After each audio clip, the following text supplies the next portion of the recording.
Bustling auto repair shop on a crisp morning in a gritty industrial neighborhood, where the air is thick with the scent of oil, rubber, and unfulfilled dreams. Premium Auto Repair isn't just any garage. It's a place where high-end luxury cars come to breathe new life.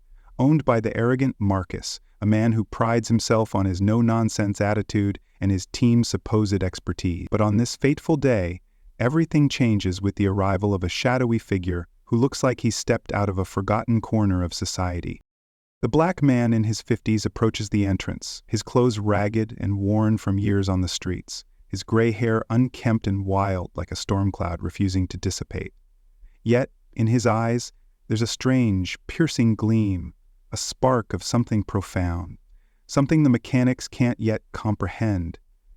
He's eyeing the Porsche 911 that's been sitting idle for 3 long days, its hood propped open like a wounded beast waiting for salvation. "Can I fix it in exchange for food?" he asks, his voice steady and calm, carrying an undercurrent of quiet authority that slices through the mockery like a knife through fog. Tyler, the youngest mechanic, bursts into laughter, nearly dropping his wrench in disbelief. "Listen, Grandpa, this isn't a soup kitchen," he sneers, his words dripping with condescension. Marcus, the shop owner, doesn't even bother looking up from his paperwork. "Jake, call security," he barks dismissively. "These guys show up every day, asking for money." But the man stands his ground, undeterred by the ridicule. "I'm not asking for money," he replies evenly. "I'm asking for work. I can fix this Porsche in exchange for a meal." The entire shop erupts in laughter, a chorus of disbelief that echoes off the concrete walls. Jake, the senior mechanic with 20 years of hard-earned experience, shakes his head in utter incredulity. "Man, did you hear that?" he shouts to his colleagues. "The beggar wants to fix a $200,000 0-cents Porsche." The mockery hangs heavy in the air, but the man remains unshaken. His eyes scan the exposed engine with a precision that's almost surgical, unnoticed by most, except for Sarah Chun, the only woman on the team, watching quietly from the back of the workshop. There's something about his posture, the way he analyzes the machinery, that stirs a flicker of curiosity in her heart, a sense that this isn't just another desperate plea. "What's wrong with the car?" the man asks, ignoring the jeers as if they were mere whispers in the wind. Marcus finally rises from his chair, irritation boiling over like overheating coolant. "The problem is that you're in my shop, acting like you have some right to be here," he snaps. But the man doesn't rise to the bait. Instead, he tilts his head slightly, listening intently as Jake starts the engine for yet another futile test drive. "Direct injection system," he says calmly, his words cutting through the noise like a revelation. "Fuel pressure sensor failing. That's why the engine stalls at high revs. It's not a mechanical problem. It's electronic." The laughter dies abruptly, replaced by an awkward silence that feels like the calm before a storm. Jake had spent 3 agonizing days chasing this exact fault, tearing his hair out in frustration. And here this stranger nails it just by listening? Tyler's tone shifts from mockery to wary intrigue. "How the hell do you know that just by listening?" But Marcus, ever the skeptic, regains his arrogance quickly. "Lucky guess," he mutters. "Anyone can kick and hit by chance." The man smiles for the first time, a smile laced with memories of brighter days, of victories long faded. "It wasn't a guess," he explains patiently. "That specific noise happens when the sensor sends inconsistent data to the control unit. The engine cuts off the fuel injection as a safety measure." Sarah steps forward, her curiosity now a burning flame. There's something eerily familiar about his explanation, the confidence he exudes when discussing systems so complex they border on the arcane. "And how do you know so much about Porsches?" she asks, braving the angry glares from her colleagues. The man hesitates, as if weighing the cost of revelation against the safety of silence. "I've worked with sports cars before," he says evasively. "Where?" Marcus probes sarcastically. "At the junkyard." More laughter fills the workshop, but this time a shadow crosses the man's eyes, a dark, ancient pain, like an invisible scar etched deep into his soul. "In various places," he replies, his voice steady but laced with unspoken sorrow. "I can prove I'm right about the sensor. I just need a diagnostic tool." Tyler points to the expensive OBD scanner in the corner, a high-tech marvel that even seasoned pros handle with care. Do you know how to use an advanced OBD scanner? The man's response is simple, unwavering, I do. Even Marcus can't hide a flicker of intrigue beneath his cruelty. Okay, he says with a sly, predatory smile, I'll give you a chance. If you diagnose the problem correctly, I'll give you $20 and a sandwich. But if you're wrong, I never want to see you near my shop again. And I'll film your humiliation to post online. The man nods calmly, as if such high-stakes bets are just another Tuesday in his turbulent life. But as he approaches the scanner, Sarah notices the subtle tremble in his hands. Not from fear, but from a contained anxiety, like a man on the verge of unveiling a long-buried secret under the weight of contemptuous gazes. The scanner beeps to life with a high-pitched whine, and the shop crowds around, expecting a spectacle of failure. Marcus has his phone out, recording every moment, while Tyler and Jake whisper bets on how quickly the bum will crumble. $20, he doesn't even know how to turn this thing on, Jake mutters loudly. But the man connects the cable to the Porsche's OBD port with effortless grace, his fingers dancing through the menus like a pianist on a familiar concerto. He accesses diagnostic levels that Jake has rarely ventured into during his 2 decades on the job. Impossible, Tyler whispers, as the man pulls up the engine management system with codes that seem second nature to him. In mere moments, the scanner hums with data, and the man points to the screen triumphantly yet calmly. There it is, code P294, fuel pressure sensor out of parameters, just as I said. The silence is deafening, broken only by Jake's reluctant verification. That's right, he admits, his face paling as the truth sinks in. 3 days of searching, and this guy got it in 5 minutes. Marcus pockets his phone in annoyance, his plan for viral humiliation thwarted. Beginner's luck, he grumbles. Anyone can press random buttons. But the man turns to him, a dangerous glint in his eyes. Do you want me to explain why this particular sensor fails on this model when the fuel filter isn't changed at the recommended intervals? The question hangs in the air like a challenge, catching Marcus off guard and exposing his ignorance. Tyler tries to deflect. Okay, you got lucky this time, but betting on a hunch doesn't make you a mechanic. A hunch. The man's smile returns, but it's devoid of warmth. It's the smile of someone who's endured far worse. I can list 3 other problems this car will have in the next 6 months if they're not fixed now. Sarah, her professional curiosity ignited, presses further. How can you know that? He hesitates again, the weight of his past pressing down. Because I've seen this pattern of failures hundreds of times. The Porsche 911 from 2011 to 2015 has a predictable sequence of issues when poorly maintained. Jake shakes his head in disbelief. Hundreds of times? Where the hell did you work that you saw Porsches hundreds of times? The man replies evasively, his eyes distant. Marcus, sensing his authority slipping away like oil through a cracked seal, steps forward aggressively. Listen here, Grandpa, I don't know what game you're playing, but this is a serious repair shop. We don't need cheap tricks to impress anyone. Tricks? The man meets his gaze unflinchingly. Want to see a real trick? Before anyone can react, he strides over to a BMW X5 that's been languishing in the corner for 2 weeks, a car Marcus had doomed to a full engine replacement. You told the customer they need a new engine, right? The man's words hit like a thunderbolt. Marcus tenses. It's true, but how could this stranger know? The problem isn't the engine, he continues, his voice steady as steel. It's the high-pressure fuel pump. A $1,200 0 cents part. You quoted $15,000, 0 cents, for a new engine. Tyler swallows hard. How can you tell just by looking? Because I heard the telltale noise when you started the car earlier. He opens the hood and points with surgical precision. Look at these fuel lines, the wear here, the oxidation there. These are classic symptoms of a high-pressure pump failure. Jake grabs another scanner and confirms it, his face flushing with embarrassment. My God, Sarah murmurs, the implications dawning on her. If he's right, we were going to charge the customer $14,000, 0 cents more for a problem that doesn't exist. Marcus stammers, it's a coincidence, 2 coincidences in a row, nothing more. But the man stares him down, and in that moment Marcus glimpses something terrifying in those eyes. The quiet authority of a leader, a commander, a man once revered. Coincidence, the man echoes slowly, like when you said my diagnosis was beginner's luck.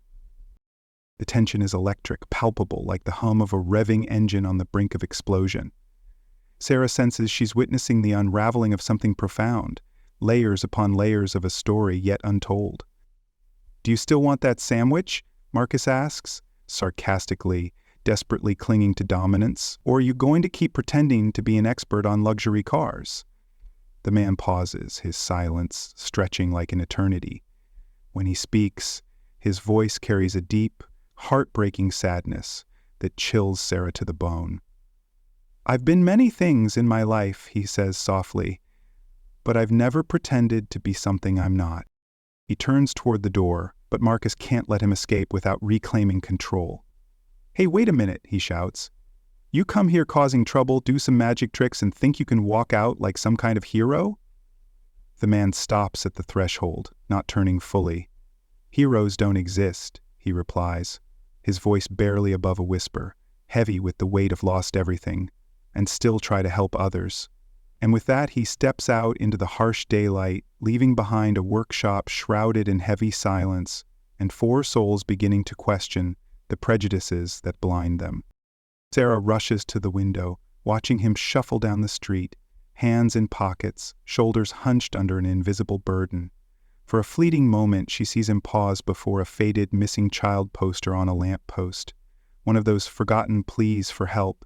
What she can't see is the single tear tracing down his weathered cheek as he recognizes in the child's innocent eyes the same purity his own daughter lost 15 years ago on a rainy night that haunts his every waking moment. Every precise diagnosis, every silent endurance of humiliation, every day survived on the unforgiving streets, it's all a self-imposed penance for a tragedy that devours him from within. But the arrogant crew at Premium Auto Repair has no idea they've just crossed paths with a man who's already lost it all once. And when you've got nothing left to lose, each fresh injustice only stokes a fire of unyielding determination they can't yet fathom. That night, sleep evades Sarah like a faulty ignition. The man's surgical precision with the diagnostics, his innate command of electronic systems, it all gnaws at her, refusing to let go. She tosses and turns, replaying the scenes in her mind, feeling a mix of empathy and intrigue that pulls at her heartstrings. The next morning, Sarah arrives at Premium Auto Repair an hour before her shift, her eyes burning with determination and the weight of a sleepless night. The workshop is still quiet, the hum of machinery yet to stir the air, but her mind is alive with questions that demand answers. She heads straight to the computer in the corner, her fingers flying over the keyboard as she begins a relentless search for the truth behind the mysterious stranger. His words echo in her mind. Direct injection system, fuel pressure sensor, high-pressure pump, terms so specific they could only come from someone with intimate knowledge of high-performance vehicles. She types Porsche 91111, 2011 to 2015, into a technical forum search, her heart pounding with anticipation. The results flood the screen, and Sarah's breath catches.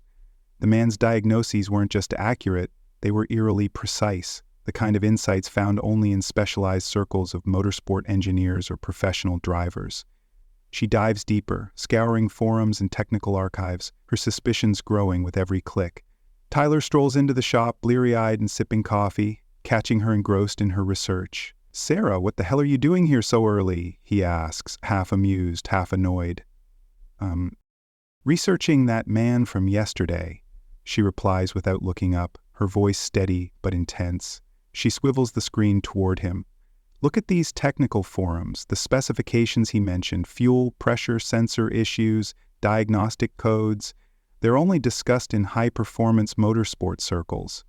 This isn't stuff you pick up from a quick Google search."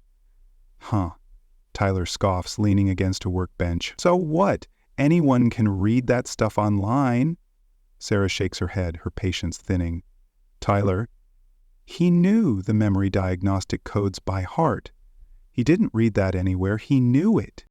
Marcus storms in at that moment, catching the tail end of their conversation. "Are you still talking about that nutcase?" he snaps, his voice dripping with irritation. "Forget it, Sarah. It was luck, coincidence, anything but real talent." But Sarah isn't swayed. She's found something far more intriguing on a specialized forum from 2007. A user named darkhorse_racing had posted detailed analyses of the same Porsche models the man diagnosed, predicting their failure patterns with uncanny accuracy 15 years before they became common knowledge. "Marcus, look at this," she insists, pointing to the screen. "This guy was predicting exactly the problems our beggar identified, years before these cars even hit the market." Marcus glances at the screen, his usual bravado faltering for a split second. "Coincidence," he mutters, but his voice lacks conviction, betraying a crack in his armor of arrogance. Before Sarah can press further, the workshop door swings open with a creak, and the man reappears. This time, he's not alone. An elegant middle-aged woman stands beside him, her polished demeanor starkly out of place in the gritty garage. Her tailored suit and confident posture scream wealth and influence, and the air shifts as she steps inside. "Good morning," the man says calmly, his voice carrying the same quiet authority as before. "This is Catherine Morrison, owner of a McLaren 720S that you said was beyond repair?" Marcus freezes, his face paling.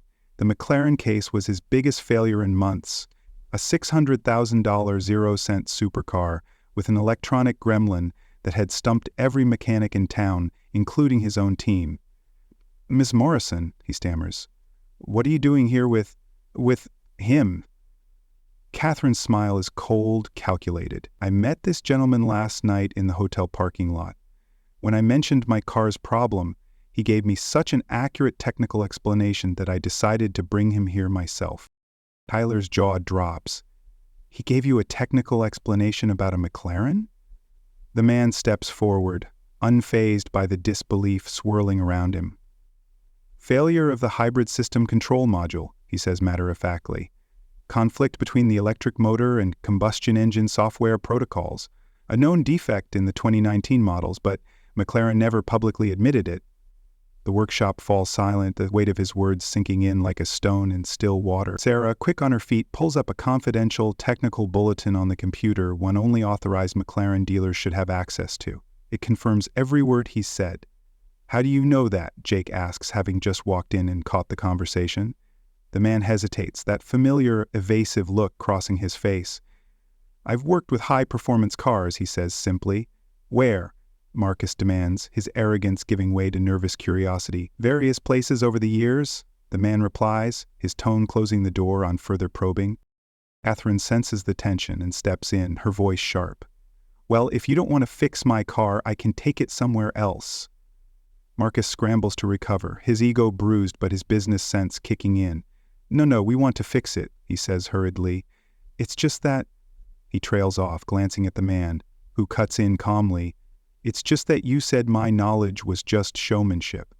The room grows uncomfortably quiet. Catherine is no ordinary customer.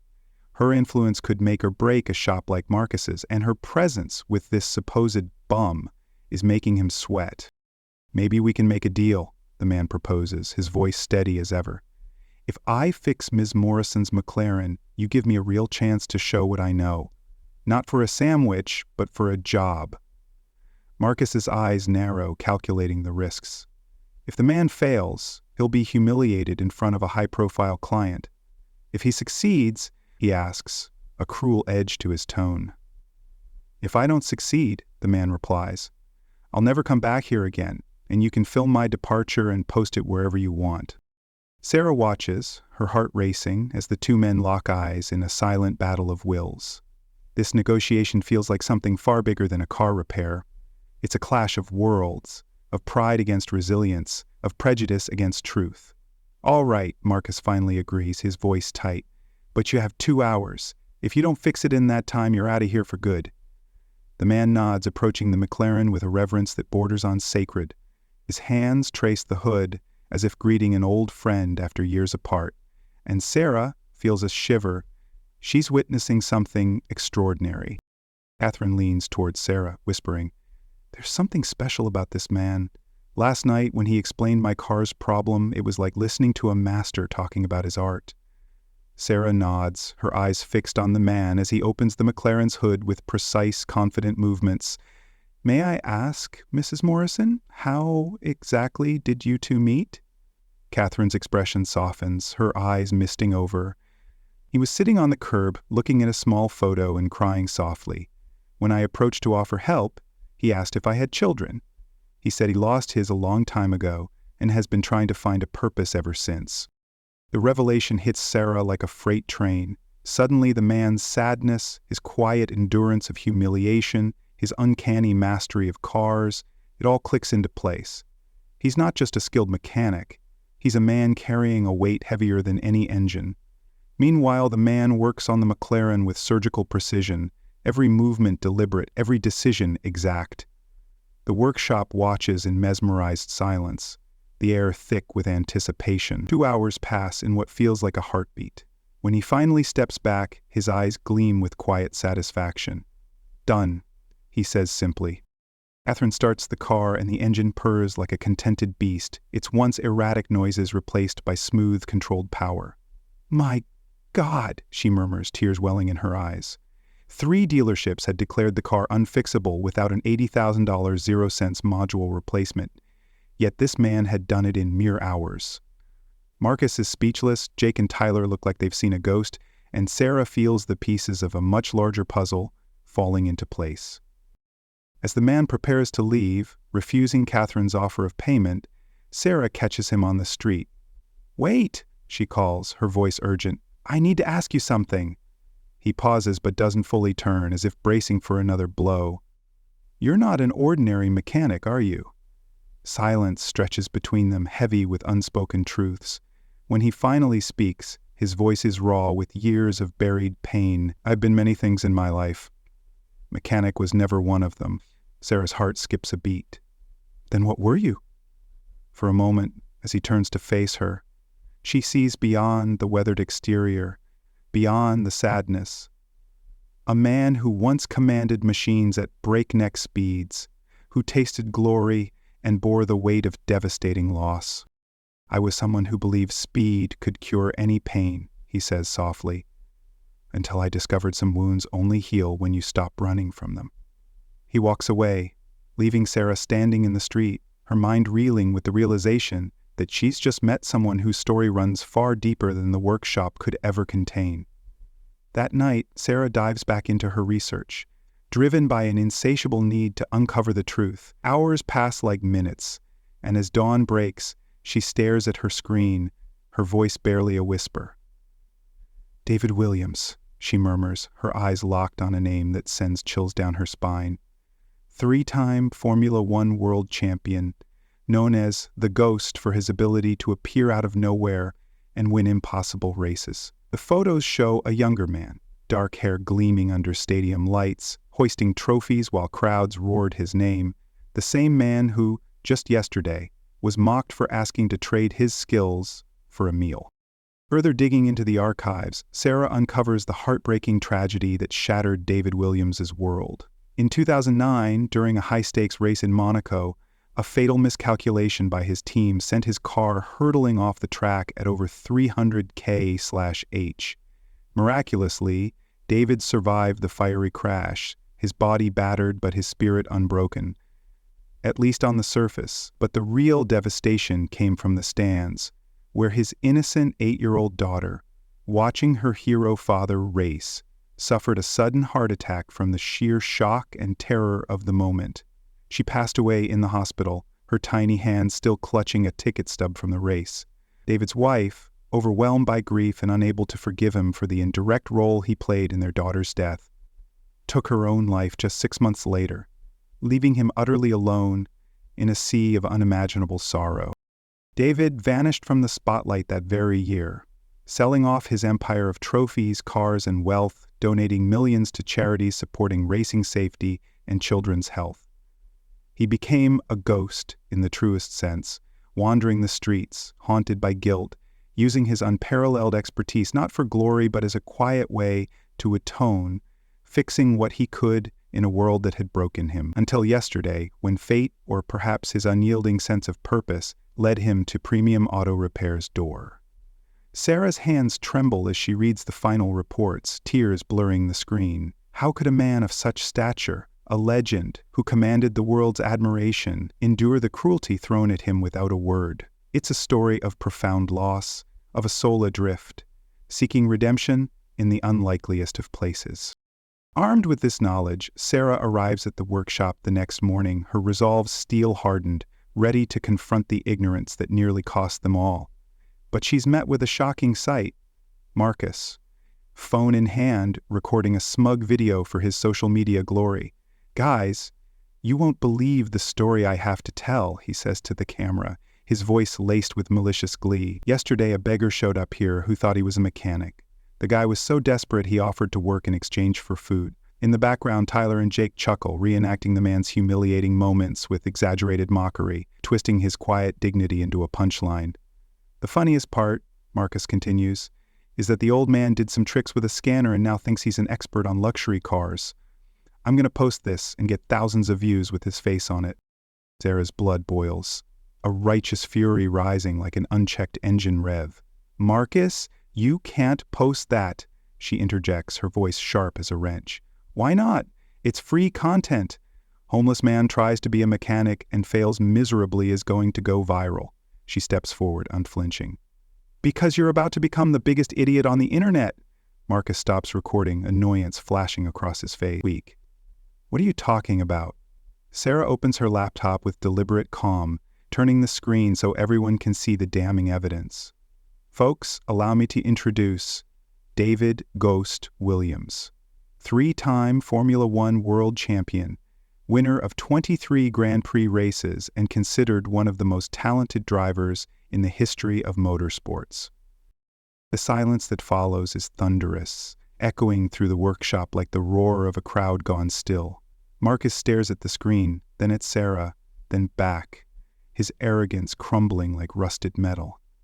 That's impossible," Tyler stammers, his voice cracking. "The guy was begging for food." "The guy..." Sarah presses on relentlessly, her words fueled by empathy and outrage.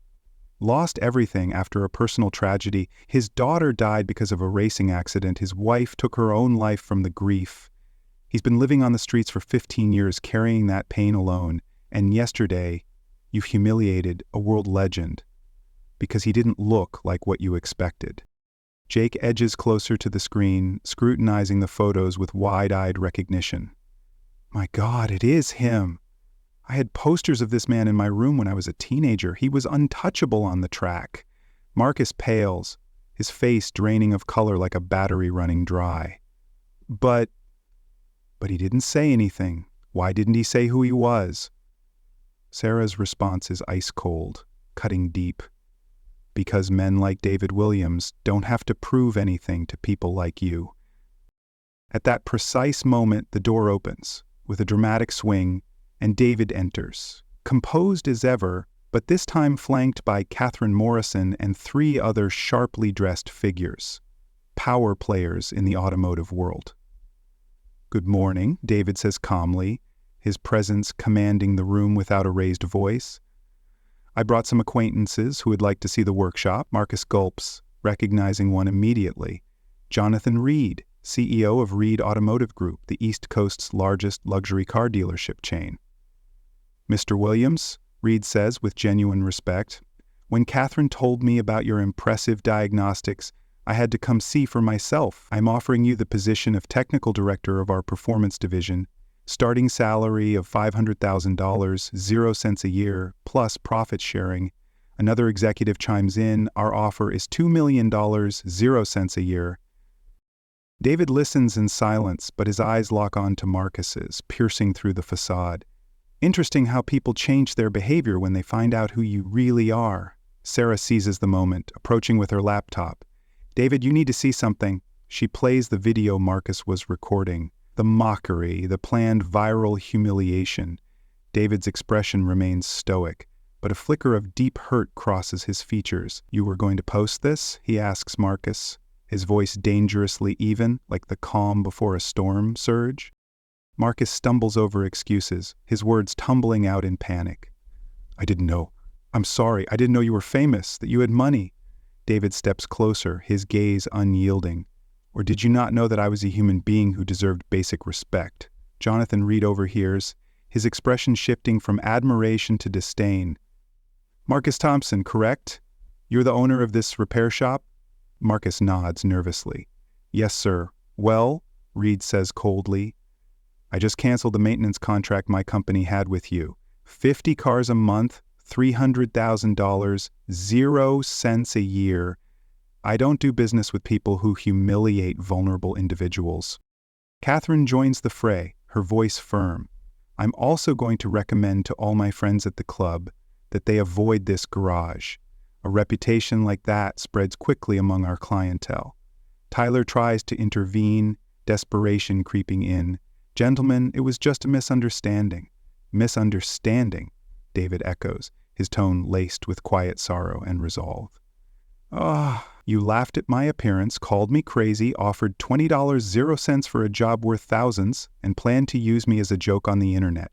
Which part was the misunderstanding? Sarah pulls out her phone triumphantly. Actually, I recorded everything yesterday. She shows the video of the humiliations, then reveals. And I already posted it on social media with your real identity. 15,000 shares in the last 2 hours. Marcus's legs buckle, the reality crashing down like a totaled vehicle. His reputation, his business, everything unravels in real time. David turns to Sarah, gratitude softening his eyes. Thank you for believing in me when no one else did. Then, to the businessman, Gentlemen, I appreciate your offers, but first, I need to take care of some unfinished business here. He approaches Marcus one final time, the air thick with finality. Yesterday you said I should know my place. Today you'll find out what mine is. Jonathan Reed hands his card to Sarah. Young lady, if you ever want to work for a company that values character over appearances, give me a call. As the group prepares to depart, David pauses at the door, delivering a parting shot that lands like a checkered flag. Marcus, that video you were going to post mocking me? Sarah posted the real version of the story. Now the whole world can see who really needs to learn about humility. He exits, leaving the workshop in stunned silence, and 3 men grappling with the wreckage of their own making. Marcus checks his phone, notifications exploding like fireworks, angry comments flooding in, customers canceling contracts left and right, suppliers severing ties. In mere hours, premium auto repair becomes a symbol of discrimination and cruelty, its legacy tainted beyond repair. Jake peers out the window, watching David step into a sleek limousine with the executives, reporters swarming outside to capture the unfolding drama. Man, Tyler mutters, his voice hollow with regret, we just humiliated a world legend because he looked poor. But the true terror isn't the financial ruin awaiting them, nor the public shaming they'll endure. It's the dawning realization that David Williams had orchestrated every moment of those 2 days. He allowed their prejudices to surface fully, revealing their true colors before unveiling his own, turning their cruelty into their undoing. 6 months later, David thrives as technical director at Reed Automotive Group, earning $500,000 0 cents a year. His rags to riches tale inspires a Netflix documentary, touching millions with its message of resilience and redemption. Premium Auto Repair shutters its doors after just 2 months. Marcus loses his home, his car, his everything, a broken man haunted by his choices. Tyler and Jake are fired and flee town to escape the viral backlash. Sarah, the lone voice of compassion, joins David's team with a salary triple her old one, her faith in humanity restored. Prejudice doesn't just blind those who discriminate, David shares in a poignant interview, his voice steady with hard-won wisdom. It blinds an entire society to extraordinary talents hidden behind appearances they can't see. Marcus attempts a public apology, but it's far too late. The damage is irreversible. He learns in the cruelest way that humiliating the vulnerable doesn't just destroy others' lives, it inevitably destroys your own. The best revenge wasn't vengeance against Marcus. It was proving to the world that second chances are reserved for those who extend them, not those who withhold them with callous hearts. If this story of prejudice, perseverance, and profound comeback has stirred your soul, proving that true legends rise above the ashes of injustice. Remember, it's never too late to recognize the hidden greatness in those around us.